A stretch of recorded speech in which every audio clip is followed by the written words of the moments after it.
Hello, ఎవరండి call చేశారు? అన్న మీరు ఇన్స్టాలో నెంబరు మెసేజ్ చేశాను కదా, కాల్ మీ బ్రో అని మెసేజ్ చేస్తే నెంబర్ పెట్టారు కదా. హలో, యాక్చువల్గా నాది యూట్యూబ్లో నెంబర్ ఉంటుందండి, ఇన్స్టాలో అయితే మనకి ఏం లేదండి. లేదన్న, ఇప్పుడు స్క్రీన్ షాట్ పెట్టమంటే నీకు ఇప్పుడే పెడతా. నాకు మీ నెంబర్ అడిగితే మీ నెంబర్ పెట్టారు హైందవ సోదరులు. నేను యాజ్ అ క్రిస్టియన్, అర్థమైనా బ్రదర్ మాట్లాడదామని పెట్టాను, అడిగితే మీకు మీ నెంబర్ పెట్టారు. బ్రదర్ నేను చెప్పేది వింటారు ఒకసారి. చెప్పండి అన్న, చెప్పండి. నేను క్రిస్టియన్స్కి ఎగనెస్ట్గా ఫైట్ చేస్తే నాకు యూట్యూబ్ ఛానల్ ఉంది. దాంట్లో నాది పబ్లిక్గా నెంబర్ ఉంటుంది. వాళ్ళు ఏం చేస్తారంటే వాళ్ళు మాట్లాడే సందర్భంలో నా నెంబర్ పెట్టి ఈ నెంబర్కి కాల్ చేయండి, ఇదే నా నెంబర్ అని చెప్తారంట. అన్న ఇఫ్ యూ డోంట్ మైండ్, అంటే మీరు ఏం చేస్తారు కొంచెం తెలుసుకోవచ్చు అన్న. అది మీరు క్రిస్టియన్ మీద ఫైట్ చేస్తానంటున్నారు కదా, అది ఏంటి అనేది కొంచెం తెలుసుకోవచ్చా? నేను కూడా తప్పకుండా చెప్తా, పదేవాళ్ళే. ఎట్లాగంటే అన్న చెప్పండి. ఈ బైబిల్ అనేది కల్పిత పుస్తకం. ఇది మన భారతదేశానికి పనికిరాదు. ఈ క్రైస్తవం అనేది ఎప్పుడు వ్యాపించిందంటే యేసు చనిపోయిన 350-400 సంవత్సరాల తర్వాత ప్రపంచం అంతా వ్యాపించింది తప్ప యేసు చనిపోయినమ్మటే ఈ క్రిస్టియానిటీ అనేది వ్యాపించలేదు. అసలు యేసు చనిపోకముందు ఇజ్రాయిల్లో తప్ప ఈ క్రిస్టియానిటీ మతం అనేది ప్రపంచంలో ఎక్కడా లేదు. మరి ఇలాంటి మతాన్ని తీసుకొచ్చి ఇది వ్యాపారం ద్వారా మత ప్రచారం ద్వారా వ్యాప్తి చెందింది తప్ప ఈ పుస్తకంలో నిజం లేదు అని చెప్పి బైబిల్ నేను చదివాను. ఫాస్ట్గా ఒక 5 సంవత్సరాలు చేసి బయటకు వచ్చేసాను అనమాట. ఇదేంటంటే ఇప్పుడు ఎట్లా ఉంటుందంటే వ్యాపారం అంతా కూడా నాకు కష్టం వచ్చింది, పాస్టర్ వచ్చి చెప్తాడు, అయ్యా మీ ఇంట్లో ఈ సమస్య ఉంది కాబట్టి యేసుకు ప్రార్థన చేస్తే తగ్గుద్దని. సమస్యలు అనేవి, రోగాలు అనేవి. అన్న దీనికి సమాధానం కొంచెం గ్యాప్ అండి దీనికి. ఇప్పుడు వాళ్ళు ఏంటంటే ₹1 వెనకేసుకు తెంగానే లంజా కొడుకులు ఉన్నారు కాబట్టి క్రిస్టియానిటీలో, అట్లా అని చెప్పేసి నువ్వు అన్నట్టుగానే ఈ బైబుల్ కల్పిత పుస్తకం అనుకుంటే ఎంతమంది దాన్ని ఆచరించరు కన్నా. సముద్రం ఉంది కదా తమ్ముడు, సముద్రం చాలా పెద్దగా ఉంటుంది. తాగటానికి పనికి వస్తుందా? కాదు కదా, నది నీళ్లు మాత్రమే పనికి వస్తాయి. అలానే ఎంతమంది నమ్మినా అది విశ్వాసం గొప్పది అయిపోదు. 100 మంది వచ్చి హత్య చేయలేదని కోర్టులో చెప్పినా అవునండి చెల్లో వీడియో ఉంటే వాడికి కంపల్సరీ పడుద్ది. తమ్ముడు నేను ఒకటే ప్రశ్న అడుగుతా, అసలు యేసుని ఎందుకు నమ్మాలి చెప్పు నువ్వు? అదే ఎందుకు నమ్మాలి తమ్ముడు? మీరు నమ్మితే నాకు సమస్య లేదు. విను ఒక్క నిమిషం, మీరు నమ్మితే నాకు సమస్య లేదు. మీ విశ్వాసాన్ని మీ దగ్గర పెట్టుకుంటే సూపర్ గా ఉంటుంది. కానీ హిందువుల ఇళ్ళ దగ్గరకు వచ్చి యేసుని నమ్మాలి, యేసు మాత్రమే రక్షకుడు, యేసు దేవుడు అంటే ఇలాంటి ఇక్కడ మీరు మాట్లాడిన తర్వాత చిన్న గ్యాప్ ఏంటి నేను చెప్తాను. యేసు మాత్రమే దేవుడు, మీరు యేసుని కూడా నమ్మాలని చెప్పి మా ఇళ్ళ కాడకు వచ్చి ప్రచారం చేస్తున్నారు. అది తప్పది. నీ విశ్వాసం నీ దగ్గర పెట్టుకుంటే అసలు నేను మాట్లాడాల్సిన అవసరం ఏముంది? అదే అన్న, చిన్న గ్యాప్ అన్న నేను చెప్తాను. నేను పోరాటం చేసేది కూడా అదే అన్న. ఒకసారి నా వీడియోస్ చూడండి ఇన్స్టాలో. ఈ లంగానా కొడుకులు ప్రచారం ఆపమనే నేను చేస్తుంది. మాకు ఆంధ్రాలో బట్టి ప్రతి ఒక్క పాస్టర్ ఎవడో రెస్పాండ్ అవడు. అంటే నేను చెప్తా, నేను ఏ జిల్లాల వరకు తిరిగాను. గుంటూరు డిస్టిక్ ఒకటి, పల్నాడు ఒకటి, రాయలసీమ మొత్తం తిరిగాను. తర్వాత వచ్చేసప్పటికి మన తాడేపల్లిగూడెం అటు చిన్న ఏరియాలు మొత్తం తిరిగేసి పాస్టర్లను కూర్చోబెట్టి సొంత నా డబ్బులు ఖర్చు పెట్టుకొని ఒక మీటింగ్ ఏర్పాటు చేసి వాళ్ళ ఫుడ్ సౌకర్యాలు అన్నీ ఏర్పాటు చేసి మీరు హైందవుల దేవుళ్ళకి వెళ్ళొద్దు, అసలు ప్రచారం అనేది ఆపండి అన్న ప్లాన్ తో నేను చేసిన ఉద్యమం ఇది, నా పోరాటం ఇది. హైందవ గ్రంథాలని, హైందవ మతాలని గౌరవించాలని నేను మాట్లాడతాను. సూపర్. అలాగే మీరు మాట్లాడండి. మీరు మీకు ఆ మతం నచ్చకపోవచ్చు, మీకు నమ్మకం లేకపోతే కొత్త మూసుకొని నీకేది నమ్మకం దాని గురించి ప్రచారం చేసుకో. సూపర్. నీ చర్చి వరకు నీ మతంలో ఎవరైతే క్రిస్టియానిటీ ఉంటారో ఆ ఏరియా వరకు మీరు తిరగండి, అక్కడ వరకు ప్రచారం చేయండి. అంతేగాని హిందువుల ఇళ్ళ దగ్గరికి వెళ్ళి హిందువుల ఇళ్లలో ప్రచారం చేయాల్సిన అవసరం మీకు లేదు. అలాంటి అర్హత మీకు లేదు, అంత స్తోమత మీకు లేదని నేను డిమాండ్ చేసి నేను మాట్లాడతాను. కరెక్టే. మీరు ఇట్లా ఉంటే ఇక అసలు ఇవన్నీ ఎందుకు జరుగుతాయి? ఈ పోరాటాలు ఇవన్నీ ఎందుకు జరుగుతాయి? మీ సువార్త మీరు చెప్పుకుంటే అన్న ఇది అయితే అన్న చెప్తాను. కరెక్టే, మీరు చెప్పింది 100% రైట్ అన్న. చెప్తాను ఇంకొక మాట. దీంతో నేను ఒక్కడనే స్టార్ట్ అయ్యా. ఇప్పుడు నాతో పాటు దగ్గరగా 6080 మంది నాతో పాటు నడుస్తున్నారు. ఇప్పుడు ఆల్రెడీ నా వెనకమాల ఇప్పుడు నేను ఎటు వెళ్తే అటు వెళ్తానికి 170 మంది నేను ఎటు వెళ్తే అటు వెళ్తానికి, నేనేం చెప్తే అది చేయడానికి 170 మంది రెడీగా ఉంటారు. తప్పు అంటే దాన్ని ఆపడానికి వాళ్ళందరూ వెళ్ళి ఆపుతారు. అది నేను చేసే ఉద్యమం అయితే అదన్నా. ఇప్పుడు మేము మిమ్మల్ని కించపరిచి మాట్లాడితేనేగా మీరు మమ్మల్ని కించపరిచి మాట్లాడేది, మా బైబిల్ అది తప్పు అనేది. ఇప్పుడు నేను మాట్లాడకపోతే నువ్వు ఎంత గౌరవిస్తావు? ఇప్పుడు నాకు ఒక హైందవ సోదరుడు కమెంట్ పెట్టాడు, మా హైందవ మతం జోలికి వస్తే చంపేస్తాం, పొడి చేస్తాం అంటే నేను ఒకటే చెప్పా. అంతకుముందు నేనే వీడియో పెట్టాను, ఒక యాక్టర్తో, చిన్న యాక్టర్తో ఫోటో దిగింది, దాన్ని స్టేటస్ పెట్టుకున్నా ఇన్స్టాలో. జై శ్రీరామ్ అని పెట్టాడు, జై శ్రీరామ్ అని పెట్టాడు. నేను ఓకే చెప్పా, జై శ్రీరామ్ జై శ్రీరామ్ అని నేను అంట. ఎందుకంటే అది నా గౌరవం.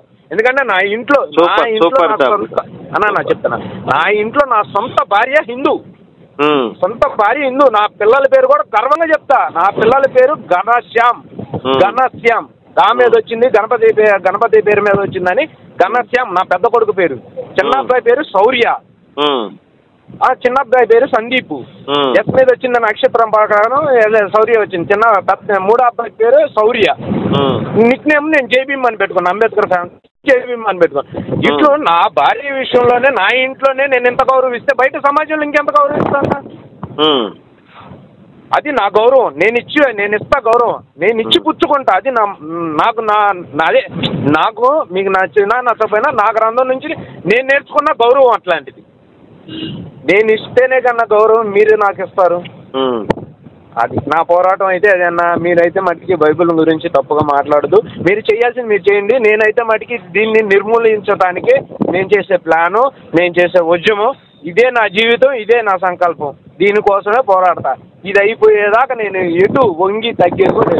ఆల్రెడీ నీ హైందవ మతస్థులు కరుణాకర్, సుగుణ, లలిత్ కుమార్ వీళ్ళందరూ ఫోన్ చేసుకోవడం నిన్ను లేపేస్తాం, అది చేస్తాం, ఇది చేస్తాం అని కూడా బెదిరించారు. వాళ్ళకి ఒక నిమిషం ఆగు తమ్ముడు, నువ్వు మాట్లాడు ఇప్పటిదాకా.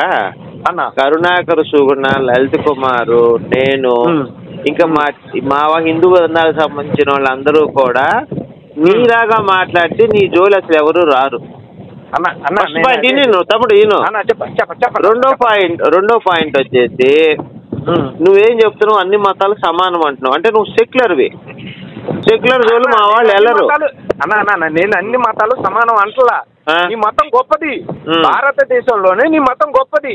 కానీ నీ మతం నాకు నేను నమ్మకం కలగలేదు. అంటే నమ్మకం కలగలేదంటే నాకు నచ్చిన బైబిల్, నాకు ఉపదేశం కాడి నుంచి బైబిల్ అన్న. నేను నా బైబిల్ గురించి నేను గొప్పగా మాట్లాడతా. నీ మతం గొప్పది, నీ గ్రంథాలు గొప్ప. నీ భారతదేశంలోనే నీ మతం అనేది పెద్ద భౌతికలుగా గొప్ప మతం. నేను దాన్ని గౌరవిస్తా. అన్ని మతాలను సమానం అని నేను చెప్పను. ఎందుకంటే నీ మతం గొప్ప మతం కాబట్టి నేను చెప్పను. నా మతం వరకే నేను అదే పబ్లిసిటీ చేసుకుంటా. అది ఎట్లా, అది నా వాళ్ళ వరకే, అందరికీ చెప్పాల్సిన అవసరం కూడా నాకు లేదు. ఇక్కడ ఇంకొక విషయం ఏంటంటే చెప్పండి, అసలు ఫస్ట్ హిందూ గ్రంథాలని దూషించింది పాస్టర్లే. క్రైస్తవ మతం కానీ ఆ విశ్వాసం గురించి కానీ హిందువులు ఎవరు ఎక్కడా మాట్లాడలేదు. ఎలాగంటే రాళ్ళు రప్పలు, హిందూ దేవుళ్ళు సైతాలు, రాళ్ళు రప్పలు, వాళ్ళని పూజిస్తే నరకానికి వెళ్తాం, యేసుని నమ్ముకుంటే స్వర్గానికి వెళ్తాం అనే కాన్సెప్ట్ ని బేస్ చేసుకుని చర్చిల్లో తమ్ముడు ఒక నిమిషం, ఈ బెల్లంపల్లి ప్రవీణ్ కుమార్ ఒకడు, వీడు కనకదుర్గమ్మని దయ్యంగా చూపించాడు. మీకు తెలిసే ఉండొచ్చు, బహుశా తెలియపోయి ఉండొచ్చు. ఇలా హిందూ దేవుళ్ళని పొద్దున్న లెగిస్తే మేము విగ్రహారాధన చేశాము, మేము యేసుని నమ్ముకున్నాం, మాకు అన్ని జరిగినాయి, రాముడిని నమ్మాం, కృష్ణుని నమ్మాం, ఏం జరగలేదు, ఇలాంటి సొల్లు సాక్ష్యాలు ఎన్నో ఒకసారి యూట్యూబ్ లో చూడండి. మీరు పొద్దాకల హిందూ దేవుళ్ళని దూషిస్తా, హిందూ గ్రంథాలను దూషిస్తా, రాముడు ఇట్లా, కృష్ణుడు ఇట్లా, వీళ్ళు మానవులు, వీళ్ళు ఏం చేయలేరు, వీళ్ళు సైతాన్లు, మా యేసు మాత్రమే నిజదేవుడు అని చెప్పుకుంటా. ఇప్పుడు వీళ్ళు మతం మారినంత దుర్మార్గులందరూ కూడా వాడికి ఏదో మంచి జరిగిందని చెప్పి మతం మారారు తప్ప బైబిల్ చదివి దీని గొప్పది బైబిల్ అని చెప్పి ఎవడు మతం మారలా. అలాంటి ఉంటే నా ముందు తీసుకొచ్చి పెట్టండి, నేను వింటాను. ఓకేనా? మీ ఇంట్లో ఏదో నీకు మంచి జరిగింది, నువ్వు యేసుని నమ్ముకుని నీకు మంచి జరిగింది, నువ్వు ముందు మా ఇళ్ళకి వచ్చేసి మా యేసుని నమ్ముకో, మా ఇంటికి రా, నీకు శుభ్రంగా అన్ని కష్టాలు పోతాయి, అప్పులు పోతాయి, రోగాలు పోతాయి. ఆయన ఏమన్నా ఫ్రీగా ఇచ్చే ఏమన్నా సీఎం ఏమన్నా ఆయన ఏమన్నా ఫ్రీగా ఇస్తారా ఏందన్నీ యేసయ్య నమ్ముకుంటే? ఇదండి మా కాన్సెప్ట్ అంతా కూడా ఇలానే ఉంటుంది. కష్టపడి పని చేసుకుంటే డబ్బులు వస్తాయి, హాస్పిటల్కి వెళ్తే రోగం తగ్గుద్ది తప్ప యేసుని నమ్ముకుంటే క్యాన్సర్ తగ్గితే, కిడ్నీ రోగం తగ్గితే, గుండె జబ్బు తగ్గితే. పాస్టర్లందరూ ఇదే చెప్తున్నారండి, మీరు విన్నా వినకపోయినా పాస్టర్లందరూ ఇదే చెప్తున్నారు. అందుకని మతం మారుతున్నారు అందరూ. నేను అదే చెప్తున్నా అన్న, మీరు కూడా బహుశా అలానే మారుంటారు నాకు తెలిసి. బైబిల్ చదివైతే మీరు మతం మారలేదు. అన్న అన్న అన్న అన్న నాకు ఒక తెలిసిన కాడ నుంచి నేను అదే ఎవరో చెప్పారని ఎవరో ఏదో చేశారని నేనైతే మారను. నా భార్య నేను అన్ని గుళ్ళకు పోతా, కావాలంటే స్క్రీన్ షాట్లు అదే ఫొటోస్ పెట్టమన్నా పెడతా. అసలు విశ్వసించడానికి ఒక కారణం ఉంటుంది కదా, ఏంటి ఆ కారణం? కాదు కాదు కాదు నేను అదే చెప్తాను. నా ఫాదర్ అదే కొలిచాడు, నా తాత అదే కొలిచాడు. అదే వాళ్ళు ఎందుకు కొలిచారు ఒక రీజన్ ఉంటుంది కదా, ఒక రీజన్ ఉంటుంది కదా, వాళ్ళు ఎందుకు వెళ్ళారని రీజన్ ఉంటుంది కదా. భారతదేశంలో పుట్టినందరూ హైందవులే, క్రిస్టియన్స్ కాదు, ముస్లిమ్స్ కాదు, వీళ్ళందరూ మతం మారిన వాళ్ళే ప్రతి ఒక్కళ్ళు కూడా. ఇది నా స్టేట్మెంట్. నేను అడిగినప్పుడు మా నాన్న ఏం చెప్పాడంటే, అరే మనం ఆ రోజుల్లో మీ తాత గుడికి వెళ్తాంటే ఎల్లనీ లేదు అని చెప్పేసి అన్నారని చెప్పేసి మీ తాతని మెడమట్టికి బయటికి గెంపారా.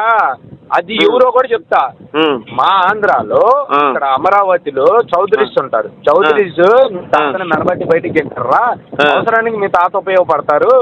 కాటికాపరే మా తాత, కాటికాపరే ఆ తాతని మెడబట్టి బయటికి గెంటేశారు, గుడి లోపలికి ఎంటర్ అవుతానని చెప్పేసి. అట్లా అని చెప్పేసి వెంట అయిపోయిన తర్వాత ఎవరో ఒక బోధకుడు వచ్చి బైబిల్ గురించి చెప్పారు. నేను దాన్ని చదివాను, తాత చదివాడు. చదవటం వల్ల ఇక మనకి ఇది విశ్వాసం అని చెప్పేసి మేమైతే నమ్ముకున్నావురా అని చెప్పి మా నాన్న నాకు చెప్పిన మాట. అర్థమైందా? మీ నాన్న గుళ్ళో రానిలేదు కాబట్టి ఎవడో ఒకడు వచ్చి ఒక పుస్తకం ఇచ్చి ఇది నిజం అని చెప్తే మీరు నమ్మారు, అంతేనా? అంటే మీరు కష్టాల్లో ఉన్న ఒక్క నిమిషం, మీరు కష్టాల్లో ఉన్నప్పుడు మిమ్మల్ని గుళ్ళోకి రానిలేదు కాబట్టి మీరు మతం మారారు. అది కరెక్ట్ రీజన్? అది అవునన్నా, నేను అదే చెప్తున్నా. అసలు గుడిలోకి ఎందుకు వెళ్ళాలి తమ్ముడు, చెప్పు ఒక మాట. నువ్వు దండం బయట నుంచి దండం పెట్టుకుంటే సరిపోలేదా? ఓకేనా, ఇప్పుడు పాయింట్కి వచ్చావు. మరి బయట నుంచి దండం పెట్టుకునే వరకు మీరు కూడా గుళ్ళకి వెళ్తావు ఎందుకన్నా? నేను వెళ్ళట్లేదు గుడికి. నువ్వు కాదు అప్పుడెప్పుడో అన్యాయం జరిగింది. ఇప్పుడు నువ్వు మతం మారింది దేవుడిని, ఒక నిమిషం, నువ్వు మతం మారింది దేవుడిని విశ్వసించి కాదు. ఈ గుళ్ళోకి రాంటే వీడి మీద పగ ప్రతీకారం కోపంతో నువ్వు మతం మారావు. అది కరెక్టా? అది అయితే అది కరెక్టా? అసలు నువ్వు మాట్లాడింది మీరు మీ తాత చెప్పిన రీజన్ కరెక్టా? మీ తాత మాట్లాడింది రీజనా? గుళ్ళోకి రానికపోతే ఫైట్ చేసి గుడికి వెళ్ళాలి, అక్కడ గుడి అందరూ కలిసి చందా వేసుకొని కొత్త గుడి కట్టాలా? వాడు రాకపోతే వాడి మీద కేసు పెట్టాలా గుడికి రానికపోతే? అంతేగాని గుడికి రాని ఇప్పుడు కాదు తమ్ముడు, నిన్ను ఎక్కడైనా ఇప్పుడు నువ్వు వేరే గుడిలోకి రానిలేదు అందుకని చెప్పి నువ్వు మతం మారిపోతావా? ఏంటి అసలు ఏం మాట్లాడుతున్నావు నువ్వు అసలు? నాకు అవునన్నా, నాకు విశ్వాసం అనేది ఉండాలి కదా, నాకు నమ్మకం. నువ్వు నమ్మి వెళ్ళలేదు. నువ్వు ఒక్క నిమిషం, నువ్వు యేసుని నమ్మి వెళ్ళలా, నువ్వు యేసుని నమ్మి వెళ్ళలే. ఇక్కడ గుళ్ళోకి రాలేదు, పగా కోపంతో వెళ్ళిపోయావు పక్క మతంలోకి. నేను నమ్మెళ్ళలేదని నువ్వెలా చెబుతావు అన్నా? నేనేమని చెప్పాను? నువ్వేం చెప్పాలి నాకు? నేను నమ్మెళ్ళానని, మా తాత నమ్మెళ్ళాడని చెప్పాలి తప్ప నన్ను గుళ్ళోకి రాలేదు మేము వెళ్ళామని చెప్తే అది ఎంత మటుకు కరెక్ట్? అది మరి అంతే, అదే కరెక్ట్ అన్న, అదే నిజం. అంటే నువ్వు దేవుడిని తెలుసుకొని వెళ్ళలేదు, వాళ్ళ మీద పగతో కోపంతో నువ్వు వెళ్ళిపోయావు.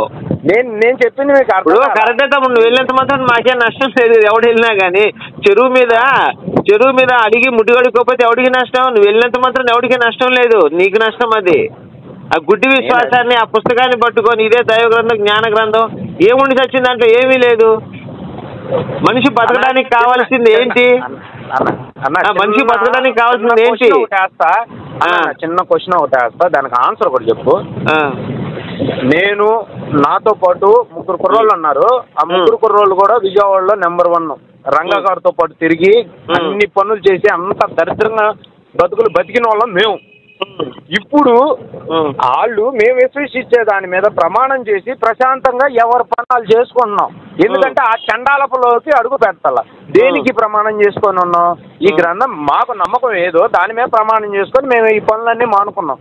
లేదు మేము అది వరకు రోజుల్లోనే ఉండట్టయితే ఒక్కసారి విజయవాడ, మన తప్పుగా అనుకోవద్దు, విజయవాడ 1 టౌన్ పోలీస్ స్టేషన్కి వచ్చి వాళ్ళన్న కాగితాల కిరణ్ ఎట్లాంటి వాడు ఏంటి, అసలు ఎన్ని కేసులు ఉండి, ఎన్ని మర్డర్ కేసులు ఉండి ఎన్ని అడగండి.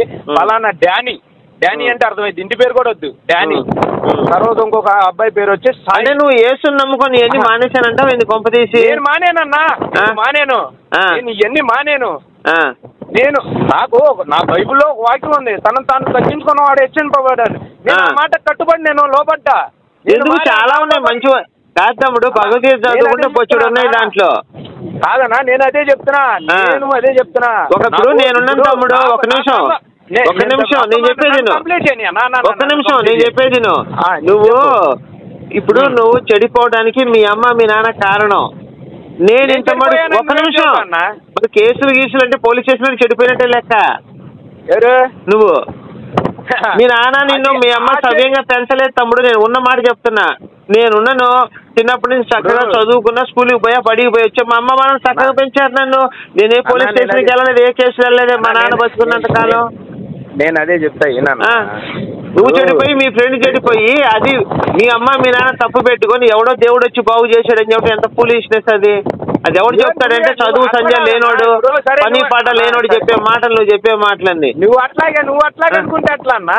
ఇప్పుడు భారతదేశంలో చాలా మంది ఉన్నారు తమ్ముడు, హిందువులు ఉన్నారు. వాళ్ళందరూ కూడా ఏ పోలీస్ స్టేషన్కి వెళ్ళి కేసులు పెట్టారు, చక్కగా చదువుకొని ఐఏఎస్లు ఐపీఎస్లు బొచ్చెడు మంది అయ్యారు. నీకే హైందవ మతంలో ఎంతమందిని చూపించమంటా నన్ను? ఏంటది మీ హైందవ మతంలో గాలోళ్ళు ఉంటే ఉండొచ్చు. నేను అదే చెప్తున్నా, ఎంతమంది చూపించమంటా? గాలోళ్ళు ఉన్నారు తమ్ముడు. ప్రతి మతం ముస్లిమ్స్ లో ఉంటారు, క్రిస్టియన్స్ లో ఉంటారు, హిందువులు అందరూ ఉంటారు గాలోళ్ళు. అంత మాత్రాన దేవుడు వచ్చి బాగు చేసినట్ట. ఏమది ఏం మాట్లాడుతున్నావు తమ్ముడు? ఏం మారావు అంటే మీ అమ్మ మీ నాన్న సరిగ్గా పెంచలేదని చెప్పు, తర్వాత మేము వేసుకుని మారామని చెప్పు. సరే పెంచలేదు, దేవుడు పెంచాడు. చూసావా? అదే నేను చెప్తున్నా, ఈ మతాన్ని నమ్ముకుంటే తల్లిదండ్రులు కూడా దూషించాల్సి వస్తుంది ఇక్కడ. దేవుడు నేను దూషించట్లేదు కదా, మరి వాళ్ళు నన్ను సరిగా పెంచలేదని అభిప్రాయం నువ్వే చెప్పావు. నువ్వు ఒప్పుకున్నావుగా, మా తల్లిదండ్రులు నన్ను సరిగ్గా పెంచలేదని నువ్వు ఒప్పుకున్నట్టేగా ఇప్పుడు. నువ్వు అన్నావు కదా. నువ్వు అవును, మరి నేను అన్నమాట నువ్వు ఒప్పుకున్నావు కదా. మరి కాదన్నా, నేను అన్నమాట నువ్వు ఒప్పుకున్నావా లేదా? అది తల్లిదండ్రులు లోపం తప్ప ఏసు పీకింది ఏమి లేదు అక్కడ అన్నా. నేను ఇప్పుడు నేనున్నాను, నేను సవ్యంగా పెరిగాను.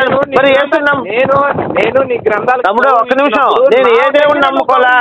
ఒక్క నిమిషం, నేను ఏ దేవుడిని నమ్ముకోవాలా? సవ్యంగా పెరిగా. మరి దానికి ఏం చెప్తావు? మరి ఏసు వచ్చి నన్ను బాడు చేయొచ్చుగా. నువ్వు నమ్మలేదు కాబట్టి నువ్వు చెడిపోవాలి, నువ్వు నాశనం అయిపోవాలి. నువ్వు ఎందుకు అనుకోవాలా మరి? నువ్వు ఏసుని నమ్ముకున్నా, నువ్వు బాగుపడ్డావు. నేను ఏసుని నమ్ముకోకుండా బాగుపడ్డా. మరి నీ ఒపీనియన్. నాకు వెళ్ళే దారిలో నాకు ఏది మంచి జరిగితే నేను అదే అనుకుంటా. మంచి జరిగింది కాబట్టి నేను మారా. మంచి జరగాలి. ఇప్పుడు ప్రతి మనిషికి కూడా ఆత్మబలం అనేది ఒకటి ఉంటుంది తెలుసా నీకు? చెప్పన్నా. మనిషికి కూడా ఒక ఆత్మబలం అనేది ఉంటుంది తెలుసా నీకు? ఆత్మబలం అంటే అసలు తెలుసా నీకు? హలో హలో తమ్ముడు, వినిపిస్తుందా? చెప్పండి. ఇప్పుడు ప్రతి మనిషికి కూడా ఆత్మబలం అనేది ఒకటి ఉంటుంది తెలుసా నీకు? విన్నావా అసలు? చెప్పండి. ఒక మాట చెప్తా నేను. ఒకడు బస్టర్ డక్లస్ అనేవాడు ఒకడు ఉన్నాడు. ఒక్క ఎగ్జాంపుల్ నేను నీకు మొత్తం తెలుస్తుంది. బస్టర్ డక్లస్ ఏం చేశాడంటే ఒక చిన్న సాధారణమైన కుటుంబంలో జన్మించాడు. అతను ఒక బాక్సర్ అన్నమాట. అతను బాక్సింగ్ నేర్చుకుంటూ ఉన్నాడు. వాళ్ళ అమ్మ అనేది, అరే నువ్వు టైసన్ని ఓడించాలరా అంటే, టైసన్ ఎవరయ్యా అంటే 85 నుంచి 90 దాకా అతన్ని బాక్సింగ్ లో ఓడించినాడు ఎవడూ లేడు ప్రపంచంలో. 40 సార్లు బాక్సింగ్ లో పాల్గొంటే 40 సార్లు గెలిచేవాడు టైసన్. అంత గొప్ప మహావీరుడు అన్నాడు బాక్సింగ్ లో. వీళ్ళ అమ్మ అనేది రోజు, అరే నువ్వు టైసన్ ఓడిస్తావురా అనేది. అమ్మా టైసన్ ఎక్కడా, నేనెక్కడా, నేను చిన్న బచ్చాగాడిని ఇప్పుడే నేర్చుకుంటున్నాను. టైసన్ నేను ఓడించటం ఏంది? అతని తిరుగులేని 5 సంవత్సరాలు బట్టి తిరుగులేని అతను బాక్సింగ్ లో ఎవరు ఓడించలేకపోతున్నాడు అని చెప్తాడు బస్టర్ డక్లస్. అప్పుడు వాళ్ళ అమ్మ రోజు కనపడ్డాడు కల్లా చెప్తా ఉంటుంది, అయ్యా మా అబ్బాయి బాక్సింగ్ లో ఓడిస్తాడు టైసన్ ని, మా అబ్బాయి బాగా నేర్చుకుంటున్నాడు అని చెప్తా ఉంటుంది. వీడియో భయపడి వస్తుంటారు బస్టర్ డక్లస్ అనేవాడు. అమ్మా నేను అసలు ఓడించడం ఏంది, నువ్వు అందరూ చెప్పకు, టైసన్ ఎవరైనా ఫ్యాన్స్ ఉన్నారంటే నన్ను కొట్టి చంపేస్తారు ఇది చెప్పి బాధపడతా ఉంటాడు. సరే అట్లా వాళ్ళ అమ్మ కొన్నాళ్ళకి చచ్చిపోయినప్పుడు వాళ్ళ అమ్మ అంటా ఉంటుంది, అయ్యా నువ్వు బాక్సింగ్ లో ఎట్టైనా గెలవాలి టైసన్ మీద అంటది. అప్పుడు ఇతను బస్టర్ డక్లస్ అనేవాడు నిర్ణయించుకున్నాడు టైసన్ నేను ఓడించాలి అని చెప్పి. అసలు ప్రపంచంలో అతను ఎవరు ఓడించలేదు ఇంతమంది, నేను ఎట్లా ఓడిస్తున్నాను అనుకునే ఆలోచన వచ్చింది ఆయనకి. కానీ దృఢ సంకల్పం తేవన్నాడు, నేను ఖచ్చితంగా టైసన్ ఓడించాలని నిర్ణయించుకొని బరిలోకి దిగాడు ఒకనొక టైంలో. ఆ దిగినప్పుడు ఏమైంది, ఫస్ట్ 7 రౌండ్లు జరిగింది. 7వ రౌండ్ లో టైసన్ ఒకే ఒక్క దెబ్బ కొడితే బస్టర్ డక్లస్ కింద పడిపోయాడు. ఇక లేవను కూడా లేవలేదు. 1 2 3 4 7 8 9 అంటారు. 9 లోపల నువ్వు లేకపోతే నువ్వు ఓడిపోయినట్టే. బస్టర్ డక్లస్ బలవంతంగా లేస్తాడు పైకి 9 అనగానే. 7th రౌండ్ లో 9 అనగానే అప్పుడు బలవంతంగా పైకి లేచి నుంచుంటాడు. అప్పుడు 8 9వ రౌండ్ జరుగుద్ది అనమాట. 7 8 9వ రౌండ్ లో బస్టర్ డక్లస్ 6 దెబ్బలు కొడతాడు ఒకేసారి టైసన్ ఓడిపోయాడు. ప్రపంచం మొత్తం నివ్వరపోయింది. 8 9 10 టైసన్ లేవలా. ప్రపంచం మొత్తం నివ్వరపోయింది. టైసన్ ని ఓడించడం ఏంటి, ఒక సాధారణమైన బాక్సర్ అని చెప్పి ప్రపంచం అంతా ఆశ్చర్యపోయి. అంటే ఏంటి దీని అర్థం ఇక్కడ, అతనికి అంత ఆత్మవిశ్వాసంగా పెట్టుకున్నాడు. తర్వాత టైసన్ ఏం చేశాడు, 40 మ్యాచ్లు ఆడితే 30 మ్యాచ్లు ఓడిపోయాడు టైసన్. తర్వాత అక్కడ ఏంది అతని ఆత్మవిశ్వాసం దెబ్బతింది టైసన్ది. ఇక్కడ బస్టర్ డగ్లస్ ఆత్మవిశ్వాసం పెరిగింది. 5 సంవత్సరాలు బట్టి వరుసగా అన్ని జయించినోడు బస్టర్ డగ్లస్ అనే టైసన్ 5 సంవత్సరాల్లో అతను తిరుగులేదు బాక్సింగ్ లో.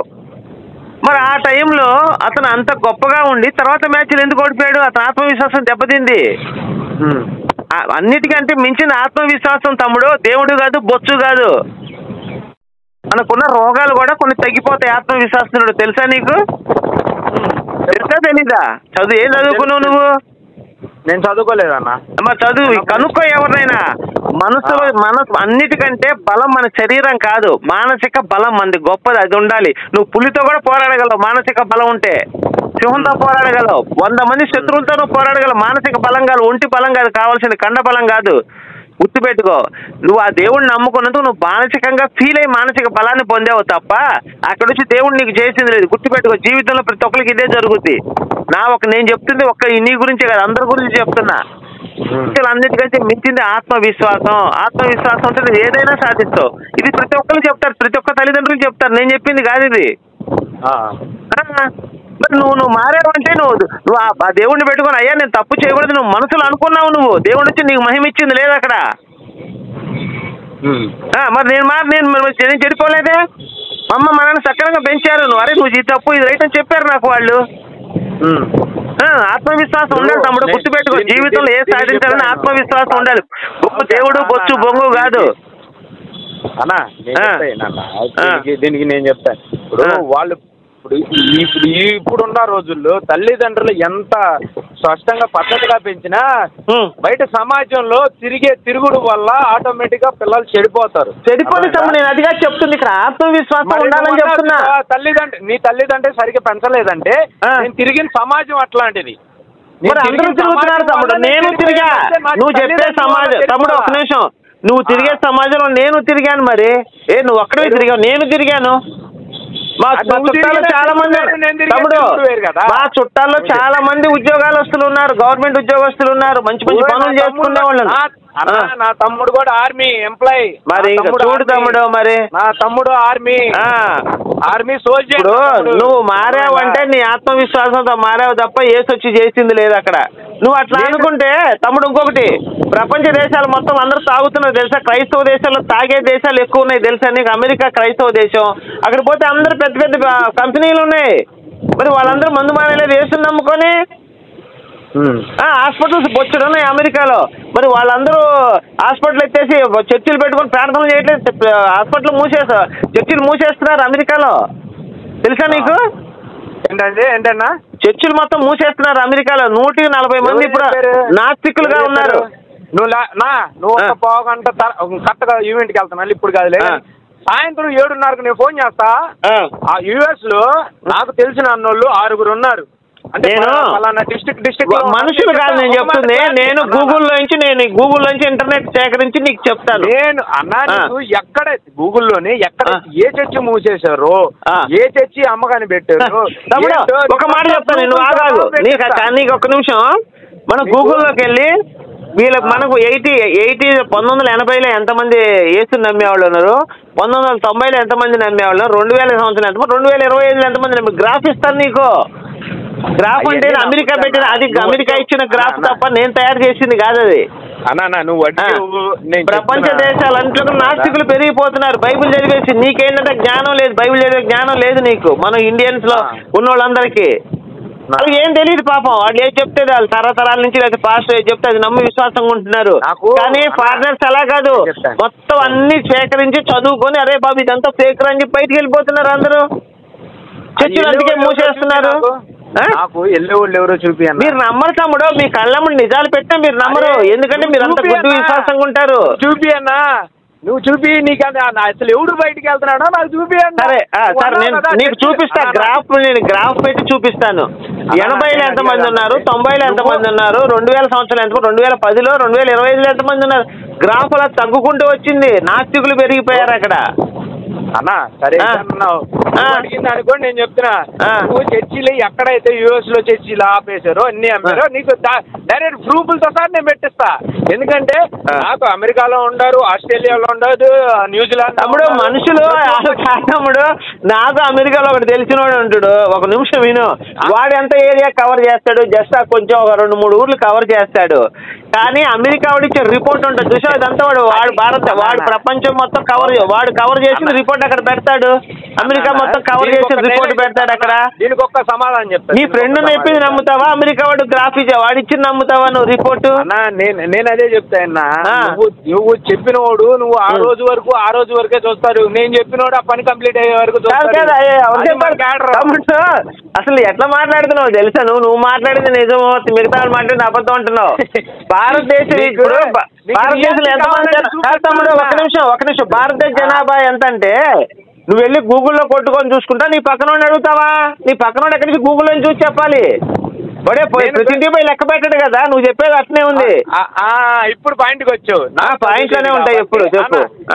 అదే చెప్తున్నాను, నాకు చదువు లేదు కాబట్టి నేను పక్కన. అదే నీకు చదువు లేదు, నువ్వు నేను చెప్పినా ఏనో నీ బోటలు చెప్పినా వేస్ట్. నేను చెప్తున్నాను కదా, మీకు బైబిల్ తెలీదు, ప్రపంచ జ్ఞానం ఉండదు, ఏ పుస్తకాలు చదవరు. మీకు తెలిసిందల్లా ఒక్కటే వితండవాదం చేయడం, అవతలోని ఏదో ఒక రకంగా ఇబ్బంది పెడతాం. ఇదే మీకు చేతనైంది. వితండవాదం చేయటమే మీకు చేతనైంది. నేను ఇబ్బంది పెట్టలేదు కన్నా. ఇబ్బంది కాదు, వితండవాదం. అదే అసలు అన్నిటికన్నా మూర్ఖుడిని రంజింపలేరని చెప్పింది. మీరంతా ఎంత చెప్పినా సరే మూర్ఖంగా వాదిస్తూనే ఉంటారు. మీరు వచ్చిన ప్రాబ్లం అదే. నువ్వు చదువుకొని ఉంటే తమ్ముడు, ఒక నిమిషం, నువ్వు చదువుకొని ఉంటే నేను చెప్పింది ఇప్పుడు గల నువ్వు గ్రాఫ్ లో నువ్వు కనుక యూట్యూబ్ లో చూసుకుంటావు. నువ్వు దానికి సమాధానం కావాలి కదా. సరే నీకు అన్ని క్లారిటీ వచ్చేలాగా మా అన్నయ్యని తీసుకొని వస్తా. ఇప్పుడు రమ్మంటావు, ఎక్కడికి రమ్మంటావు చెప్పు, ఇద్దరం కూర్చొని మాట్లాడదాం. లైవ్ కాదు, జస్ట్ ఒక ప్లేస్ లో, ప్రశాంతమైన ప్లేస్ లో కూర్చొని. నీకు వాట్సాప్ నెంబర్ ఇదే కదా, నేను పంపిస్తా ఇప్పుడే. క్రిస్టియానిటీ ఎలా తగ్గిపోయిందో, చర్చిలు ఎలా మూయిస్తున్నారు మొత్తం చూపిస్తాను. ఇంకో విషయం తెలుసా నీకు? ఒక రాష్ట్రంలో బైబిల్ స్కూల్లో నిషేధించారు. అన్నా అది అర్థం కాదన్న చెప్పిన దానికి. ఆ స్కూల్లో నుంచి బైబిల్ తీసేశారు మొత్తం. నేను క్లారిటీ ఇస్తా తమ్ముడు, ఒక నిమిషం నన్ను చెప్పని. మొత్తం మీద నేను మొత్తం చదివి ఆ స్టోరీ అంతా చదివి నేను మా యూట్యూబ్ ఛానల్లో కూడా పెట్టాను. నేను నువ్వు అన్నీ నమ్మకపోతే ఇక నేనేం చేస్తాను? ఇప్పుడు నేను మనిషిని చూపించాను, మనిషి తెల్లగా ఉన్నాడని చూపించాను. నువ్వేమంటావు? లేదన్నా నల్లగా ఉన్నాడు, అసలు మనిషే కాదంటున్నావు. నేను దాన్ని ఎలా ప్రూవ్ చేయాలి చెప్పు? ఇంకా నేను అదే నువ్వు వితండ వాళ్ళు అడ్డంగా వాదిస్తే నేను నీతో వాదన నేనేం చెప్పాను? ప్రూఫ్ చూపిస్తాను నీకు. అన్నా నువ్వు అన్నావు కదా ఒక స్కూల్లో బైబిల్ బ్యాన్ చేశారని. అవును, దానికే చెప్తానా. ఆ స్కూల్ ఎవరో ఆ స్కూల్ దగ్గర ఉండే అన్నకే అన్నే ఫోన్ చేశాడు, ఫోన్ చేసి మాట్లాడాడు. ఆ స్కూల్ దగ్గరికి వెళ్ళి మొత్తం డీటెయిల్స్ పెట్టాడు. ఆ స్కూల్ ప్రిన్సిపాల్ ఎవరున్నారో అతనితో మాట్లాడించి అతనితో ఆడియో రికార్డ్ అనేది తీసి పంపించాడు. ఓకేనా? నీకు కావాలి ప్రూఫ్లు కావాలని కాదు. ఇప్పుడు న్యూస్ లో వచ్చిన తప్పంటావా ఏంటి? మెన్న చెప్పిందా రైట్ అంటావా ఏంటి? ఇప్పుడు ఈ రోజుల్లో న్యూస్ అన్నా చిన్న మాట చెబుతా. కాదు మనం ఇప్పుడు మన ఇండియాలో తప్పుడు న్యూస్ ఉండొచ్చు తమ్ముడు, ఇండియాలో తప్పుడు న్యూస్ ఉండొచ్చు, అమెరికాలో తప్పుడు న్యూస్ ఉండవు, గుర్తుపెట్టుకో. చిన్న విషయం ఒక్క మాట ఆలోచించు. అమెరికాలో తప్పుడు న్యూస్లు తప్పుడు రిపోర్ట్లు రాయరు 90%. అన్నా నేను చెప్తా వినన్నా, నేను నా ఫ్రెండ్ మాది సౌండ్ అండ్ ట్రస్ట్ లైటింగ్ ఉంది. నేను మా ఓడు మేము ఆ టీం అంతా వర్క్ చేస్తున్నాం పవన్ కళ్యాణ్ మీటింగ్ కి. మా ఓడు స్టాండ్ మీద ఉండి షాక్ కొట్టి కింద పడ్డాడు. కింద పడితే మేము హాస్పిటల్ తీసుకెళ్ళాం. Just normal shock. నువ్వు తప్పు చేసావు ఇక్కడ తమ్ముడు, తప్పు చేసావు. పాస్టర్ దగ్గర తీసుకెళ్ళాలి, బెల్లంపల్లి ప్రవీణ్ దగ్గర తీసుకెళ్ళాలి. నేనన్న మాట కాదు, పాస్టర్లో చెప్తున్నారు. నేను చెప్పేది నువ్వు కాదబ్బా, నేను అన్న మాట తప్పే ఉందా? నువ్వు డైరెక్ట్ ఒక నాట నేను చెప్పేది క్లారిటీ విన్న తర్వాత నువ్వు మాట్లాడు. నేను ఓకే సరే చెప్పుదామండి, చెప్పు. అంటే అట్లా హాస్పిటల్కి చెప్పేది హాస్పిటల్కి తీసుకెళ్తే ఏం జరిగింది? తీసుకెళ్ళి మేము వచ్చాం, వాడు హాస్పిటల్లోనే ఉన్నాడు. అతని పేరు కూడా ముస్లిం కుర్రోడు, పప్పు అంటాం మేము, సమీర్ అడి పేరు. అయితే తీసుకెళ్ళి రాగానే వీళ్ళు ఏం చేశారు? ఆ కుర్రోడు కరెక్ట్ కొట్టి చచ్చిపోయాడు, ఇక లేడు. పవన్ కళ్యాణ్ మీటింగ్ లో కుర్రోడు చచ్చిపోయాడు, ఆ కుర్రోడు పేరు సమీరు అలియాస్ పప్పు అని చెప్పేసి న్యూస్ లో స్ప్రెడ్ చేశాడు. 3 రోజులు అదే టార్చరు.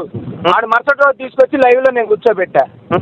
ఎవడండి చెప్పింది? ఎవడు చచ్చిపోయాడు? షాక్ కొట్టింది, కేసు నోటలు 2 టచ్ అయింది, షాక్ కొట్టింది. అంతేగాని నువ్వు అన్నంత మాత్రం చచ్చిపోయాడని మీరు ఎట్లా డిసైడ్ చేస్తారు? వాడు మా పర్సన్ చచ్చిపోయాడంటే మేము ఈవెంట్. తమ్ముడు నేను అదే చెప్తున్నా, ఇండియాలో ఫేక్ న్యూస్ ఉండొచ్చు కానీ అమెరికాలో ఉండదని చెప్తున్నా. అన్ని దేశాల్లో కూడా ఉంటదన్నా. నేను అదే చెప్తున్నా, నువ్వు ఇట్లా మూర్ఖంగా నువ్వు లేదు కాదు అని వాదిస్తే నువ్వేమన్నా నువ్వు లైవ్కి వస్తే నేను అన్ని చూపిస్తాను. నువ్వు అట్లా కాదు, నువ్వు అడిగిన దానికి నేను చెప్పిన దానికి నువ్వు మూర్ఖత్వం అంటున్నావు. దానికంటే ఎందుకంటే తమ్ముడు ఒక నిమిషం, ఇప్పుడు క్రిస్టియానిటీ అమెరికాలో తగ్గిపోయిందని అమెరికా వాడే స్టేట్మెంట్ ఇస్తాడు. నువ్వు కాదంటే నేనేం చేస్తాను దానికి? క్రిస్టియన్ దేశంలో క్రిస్టియానిటీ తగ్గిపోయిందని ఎవడన్నా చెప్పేది లుచ్చానాగుడు. కాకపోతే నువ్వు చెబుతా అమెరికా వాడు చెప్పాడు. అమెరికా తమ్ముడు అమెరికా వాడు లుచ్చావాడేనా? ఊరికన్నా ఇది చెబితే నవ్వుతారులే కానీ ఎవడన్నా చెప్పేది అసలు కాదు. నువ్వు ఒక పని చేయి తమ్ముడు, ఒక పని చేయి, నువ్వు ఒక పని చేయి, నువ్వు నమ్మింది నిజం అన్నావు కదా, నువ్వు ఎవరైనా తీసుకురా, నేను లైవ్ పెడతాను సాయంత్రం. లైవ్ లో మొత్తం నీకు చూపిస్తాను. ఇంకా దిగులేముంది ఇంకా న్యూస్ లైన్ చూపిస్తాను నేను మొత్తం నీకు. అమెరికాలో రాసినటువంటి మొత్తం గ్రాఫ్ కూడా నీకు చూపిస్తాను. ఎంతమంది తగ్గిపోయారు, ఎన్ని సంవత్సరాలు ఎలా తగ్గుతున్నారు, అసలు వీళ్ళు ఎందుకు మారారు, ఆ బైబిల్ చదివి మారారా మొత్తం తెలుసుకొని మొత్తం చూపిస్తాను. ఓకేనా? నువ్వు అన్నా మొత్తం ఒప్పుకుంటా. ఓకే, వస్తా కన్ఫర్మ్. మాట ఒకటి చెప్తాన్నా, నువ్వు 100 చెప్పి 100 చేసినా నేను ఆ మతానికి విశ్వసించాను, నేను అదే కొలుచుకుంటాను. ఒక మాట నేను కంప్లీట్ చేయండి, నేను అదే కొలుచుకుంటాను. 1,00,000 మంది 1,00,000 మాటలు చెప్పినా కానీ కొలుచుకో తమ్ముడు. ఎదుటి మాట్లాడే అబద్ధాలు మాత్రం నువ్వు చెప్పకు. నాకు తెలియదన్నా చెప్పు, నువ్వు తెలుసుకొని చెప్పు. అర్థమైందా? నేను చెప్తాను. నువ్వు నేను నమ్మే పుస్తకం కల్పిత పుస్తకం. అబద్ధం కల్పిత పుస్తకం నిరూపిస్తాను. నేను నిరూపించలేకపోతే నీ క్రిస్టియన్లకు నేను వస్తాను. ఒక నిమిషం, నేను గనక కల్పిత పుస్తకం నిరూపించలేకపోతే నీ క్రిస్టియన్లో నేను వచ్చేస్తాను. నన్ను తీసుకొని వెళ్ళి నువ్వు ఇంక గొడవలు ఉండవుగా. నువ్వు వచ్చినా రాకపోయినా మాకు తమ్ముడు. ఇప్పుడు నేను అబద్ధం అన్నా, నువ్వు నిజం అన్నావు, మన ఇద్దరు నిరూపించుకోవాల్సిన టైం కదా మరి ఇది. నిరూపిస్తా నీలాంటి తెలియజేయాల్సిన బాధ్యత నాకుంది. సరే, ఒక ప్రశ్న అడుగుతాను చెప్పు. బైబిల్ నుంచి ఒక ప్రశ్న అడుగుతాను చెప్పు. కయ్యను భార్య ఎవరు? అన్నా నేను అడిగిందని చెప్తాడు. నువ్వు బైబిల్ తెలుసా? నీకు బైబిల్ తెలుసు కదా? చదువుకోలేదు, నేను చదువుకోలేదు. నీకు క్లారిటీ అంటే నువ్వు చదువుకోలేదు, నీకేమీ తెలియదు, నువ్వు మాట్లాడేది మాత్రం నిజం, అంతేనా? ఎవడో ఏదో చెప్పింది మాత్రం నమ్మి నువ్వు నిజం నాతో మాట్లాడుతావు. ఎందుకంటే మూర్ఖత్వం ఏమైనా ఉందా? నిరూపించడానికి నేను ఒక ప్రశ్న అడిగినప్పుడు నువ్వు సమాధానం చెప్పాలి కదా. నేను కల్పితం అన్నా బాబు, ఇక్కడ కయ్యను భార్య ఎవరయ్యా అని అడుగుతున్నా బైబిల్లోంచి. నువ్వు నాకు చెప్పాలి కదా. మీరు తరతరాల క్రైస్తవులు కదా మీరు. నేను చెప్తాను, చదువులేదు, నీకు ఏది లేదు, అసలు జ్ఞానం కూడా లేదు అంటున్నా. నేను అన్న మాటలో తప్పులేదు. నీకు జ్ఞానం లేదు, చదువు లేదు, ఏమీ లేదు. ఒకటి మాత్రం మూర్ఖత్వం ఉంది నీ దగ్గర. అసలు నువ్వు బైబిల్ తెలియకుండా బైబిల్ బయట నువ్వు ఎట్లా చెప్తావు? ఎవరు చెప్పారు నీకు బైబిల్? నీకు బైబిల్ చదవకుండా, బైబిల్ తెలియకుండా కాదన్నా. చదివా 5 సంవత్సరాలు పాస్టర్ గా చేశాను నేను. ఆది కాలం నుంచి ప్రకటన గ్రంథం చదివాను నేను. నీలాంటి వాళ్ళు ఏం చేస్తారంటే నువ్వు తెలుసురా కాదు, ఇవన్నీ నన్ను విమర్శించడం కాదు. నువ్వు కరెక్ట్ గా నువ్వు నిజంగా కనుక నీ మనస్ఫూర్తిగా తెలుసుకోవాలంటే నాతో డిబేట్ చేయమని ఏ పాస్టర్ అయినా సరే అన్న. నేను అదే చెప్తాను, నీలాంటి వాళ్ళు ఏం చేస్తారంటే ఇతర మతాలని వాళ్ళ మతంలో నేను చదివి విమర్శిస్తున్నావు. తమ్ముడు ఒక నిమిషం, నువ్వు చదవకుండా మాట్లాడుతున్నావు, నేను చదివి మాట్లాడుతున్నా. మన ఇద్దరికి తేడా లేదా? నేను చదివి మాట్లాడుతున్నా, నువ్వు చదవకుండా మాట్లాడుతున్నా. ఇది మూర్ఖత్వం, నాది నిజం. అదే అన్న, నేనన్నా నువ్వు చదివి కూడా నువ్వు లోక జ్ఞానం లేకుండా మాట్లాడుతున్నావు. కయ్యూరు భార్య పేరు చెప్పు, నేను ఒప్పుకుంటా. కయ్యూరు ఇప్పుడు భూమి మీద 3 మనుషులు ఉన్నారు. ఒక నిమిషం, భూమి మీద 3 మనుషులు ఉన్నారు. 3 మనుషులు ఉన్నప్పుడు మరి కయ్యూరు భార్య ఎక్కడి నుంచి వచ్చింది? సరే అన్న, నీకు క్లారిటీ కావాలి, సమాధానం చెప్పు. నువ్వు నీ లైన్ లో తీసుకురావడే. నీకు తెలిసిన వాళ్ళు ఉంటే బైబిల్ గురించి నా గనక నేను అడిగే ప్రశ్నలకు సమాధానం చెప్తే చక్కగా నేను కూడా చేస్తా. క్రిస్టియానిటీలోకి నేను విమర్శించను. ఇంకా నా తమ్ముడు ఒక తమ్ముడు ఫోన్ చేశాను, నన్ను మార్చాడని చెప్పుకుంటా. నీ దగ్గర బైబిల్ తెలియదు, నీకు నాలెడ్జీ లేదు, ఈ చదువు లేదు, నువ్వు చెప్పేది మాత్రం నిజం అని అందరూ నమ్మాలంటావా? నేను అందరిని నమ్మించాల్సిన అవసరం కూడా నాకు లేదు. నువ్వు చెప్తున్నావు కదా, నువ్వు క్రిస్టియానిటీ తగ్గిందంటే తగ్గలేదన్నా. నీ వరకు చెప్పా నువ్వు ఎందుకు? సరే తమ్ముడు, ఇదంతా కాదు. నీకు బైబిల్ తెలుసా? ఇప్పుడు నీ భార్యను తీసుకెళ్లి పక్కోడి దగ్గర పడుకోబెడతానంటాడు దేవుడు. అలాంటి మాటలు మాట్లాడితే లంగాలే పువ్వు చూపిస్తానంటాడు యెహోవా దేవుడు. నీ గ్రంథాల్లో కూడా ఎన్ని ఉన్నాయో నేను చూపించమంటావా? చూపించు. రెచ్చగొట్టుకోవడం అంటే నువ్వేమన్నావు? బైబిల్ గొప్ప కాదు కాదు, నువ్వు బైబిల్ గొప్ప గ్రంథం అన్నావా? బైబిల్ గొప్ప గ్రంథం అన్నావా? నేను అన్నా హిందూ గొప్ప గ్రంథం, నేను హిందూ గ్రంథాలు గొప్పవని నీతో ఏమైనా చెప్పానా? నువ్వే బైబిల్ గొప్పదే అన్నావు. నాకు గొప్ప అన్న, నేను నీకు గొప్ప అయితే నువ్వు నీ దగ్గరే పెట్టుకో, నాకు చెప్పొద్దు ఆ గొప్పతనం గురించి. నేను అడిగే ప్రశ్నలు మరి నువ్వు దేనికి అడిగావన్నా? నువ్వు దేనికి అడిగావు? నీకు బైబిల్ తెలియదు కదా అడిగాను.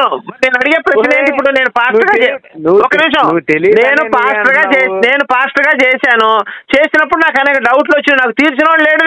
నేను బయటకు వచ్చేసాను. అసలు నువ్వు బైబిలే తెలియదు, నీకు బైబిల్ గురించి బైబిల్ ఎన్ని పుస్తకాలు ఉంటాయో తెలియదు, ఎవడు రాశాడో తెలియదు, ఏమీ తెలీదు. నువ్వు వచ్చేసి నాతో మాట్లాడుతున్నావు. నేను బైబిల్ చదివి పూర్తిగా చదివాను. ఇప్పుడు నువ్వు ఎలా ఉందంటే, నువ్వు కారు మెకానిక్ తెలియకపోయినా పెద్ద కారు షెడ్ పెట్టేసి కార్లు రిపేర్ చేస్తానంటే కుదురుతా తమ్ముడు? నేను మాట చెప్పలేదు కానీ నేను బైబిల్ చదివా, నాకు ఇన్ని తెలుసు. నేను నేను ఇది ఎంత తప్పు ఫేక్ అని చెప్పి నేను బయటకు వచ్చేస్తాను. నీకు వెనక ముందు తెలియదు, ఎక్కడుందో తెలియదు. నువ్వు మతం మారి నువ్వు వచ్చేసి అది బైబిల్ గొప్ప గ్రంథం అని చెప్తాను. నేను చెప్తాను నువ్వు మొత్తం చదివి నాకు చెప్తే అప్పుడు నేను నమ్ముతాను. నీకు క్లారిటీ కావాలంతే కదా, నేను తీసుకో లైన్ లోకి తీసుకొస్తా. వేరే వాళ్ళ చేత మాట్లాడి ఒక పాస్టర్ చేత నేను అడిగే ప్రశ్న సమాధానం చెప్తే గొప్పగా నేను ఒప్పుకుంటాను. క్లారిటీ నేను ఇప్పిస్తా, ఓకేనా? నీకు క్లారిటీ ఇప్పిస్తాను. దాని గురించి ఏదో క్లారిటీ మా వాళ్ళు ఇస్తారు, అర్థమైందా? నువ్వు నా గ్రంథంలో తప్పు అంటే మటుకి నేను పెట్టుకున్నావు. నేను అదే పెడుతున్నా. నేను ఒకే ఒక ప్రశ్న అంటే దానికి కరెక్ట్ సమాధానం చెప్తే ఇక మనం బైబిల్ గురించి ప్రశ్నించాల్సిన అవసరం కూడా లేదు. సరే నేను చెప్తా అన్న. నాకు లేదు కాబట్టి, నాకు జ్ఞానం లేదు కాబట్టి, నాకు నీకు ఒక మాట చెప్తున్నా, గుర్తుపెట్టుకో. తీసుకుంటా లైవ్ లోకి. నీ దగ్గర జ్ఞానము లేదు, చదువు లేదు, అసలు ఏమీ లేదు, అన్ని జీరో. నీ దగ్గర ఒకటి ఉంది. నేను అవునంటే నువ్వు కాదంటావు, నువ్వు కాదంటే నేను అవునా. అసలు అదొక్కటి మాత్రం నీ దగ్గర గట్టిగా ఉంది, గుర్తుపెట్టుకో. అదొకటి నువ్వు ఏదైనా అనుకో, ఇదే ఫైనల్ నేను చెప్తుంది. నువ్వు అనుకుంటే వాళ్ళు వీళ్ళు చెప్పింది నువ్వు నమ్ముతావు, నువ్వు స్వయంగా చదువుకునేది తెలుసుకోవు. చదువుకోవటానికి చదువు నాకు అవ్వలేదు కాబట్టి చెప్పింది కదా బాబు, ఇది బైబుల్లో ఎట్లుంది, ఇది ఉందంటే నువ్వు వేరే వాళ్ళు తీసుకొచ్చి నాతో మాట్లాడించాలి. చిన్న క్లారిటీ నువ్వు ఏది చెప్పినా నేను నమ్ముతా, ఎందుకంటే నాకు చదువు లేదు కాబట్టి. నువ్వు ఏది చెప్పినా కల్పించి చెప్పడం లేదు. నీకు రెఫరెన్స్ కావాలని నేను చూపిస్తాను నీకు. నువ్వు కనుక పుస్తకం దగ్గర పెట్టుకొని నీకు అదే చెబుతున్నా. నీకు రెఫరెన్స్ కావాలి అనుకుంటే, నీకు క్లారిటీ కావాలంటే నేను మా అన్నయ్య తీసుకొని వస్తా. కూర్చొని మా అన్నయ్య నీకు నువ్వు అడిగిన దానికి ప్రతి ఒక్కదానికి మా అన్నయ్య సమాధానం చెప్తారు అన్న. చెప్పలేకపోతే క్లారిటీ ఏం కావాలి? చెప్పలేకపోతే చెప్పుతాం. లైన్ లో తీసుకొని లైన్ లో ఉంటా, తీసుకో లైన్ లో తీసుకో, మాట్లాడదాం ఇప్పుడే. నేను ప్రెజెంట్ అయితే ఇప్పుడు ఈవెంట్ ఏదంటే చంద్రబాబు మీటింగ్ ఉంది అమరావతిలో, దానికి వెళ్తున్నా. సరే ఎన్నింటికి ఫోన్ చేయమంటావు? ఈవినింగ్ నేనే కాల్ చేస్తా. ఈవినింగ్ 7:30కి 8కి మొత్తం అన్లోడ్ చేసుకొని ఫ్రీగా ఉంటా. నేను ఆ టైంలో మీకు ఇదే నెంబర్ కాల్ చేస్తా. కాల్ చేసి మన్నయ్యని కూడా లైవ్ లో తీసుకుంటాను, ఓకేనా? కాదు అంతే, విశ్వాసి అంతే. సరే తీసుకో తమ్ముడు, జాగ్రత్త. మన్నయ్య చెప్పలేకపోయాడు, మరి వేరే వాళ్ళు తీసుకొస్తాను అనకూడదు. నేను నీకు క్లారిటీ లక్ష మంది క్లారిటీ రావాలి. ఒక నిమిషం, నువ్వు అడిగిన నేను చెప్తాను ఒక మాట, ఒకటే మాట క్లారిటీ అయిపోయింది. నువ్వు అడిగిన దానికి క్లారిటీ రావాలని నేను 1,00,000 మందిని చెప్తా.